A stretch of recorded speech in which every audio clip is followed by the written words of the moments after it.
Olha só este vídeo, preste bastante atenção.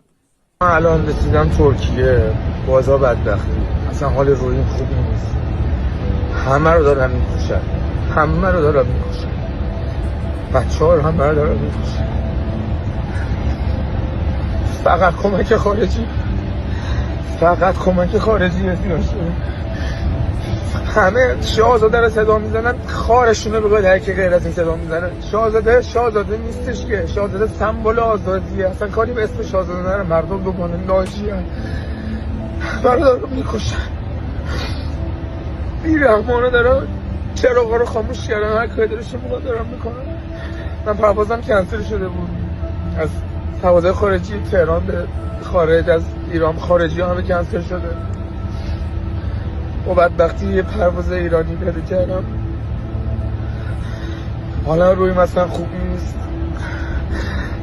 فقط کمک خارجی. من تا الان تا ایران نباشی نمیفهمید وضعیت چطوری.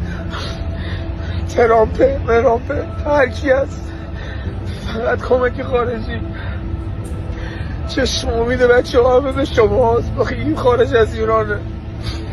من یه قطرم توی اقیانوس فقط میتونم قصه آنامو بهتون بگم. جهنم رو دیدم تو ایران. این چند روز جهنم رو دیدم. گناه داریم، خیلی گناه داریم،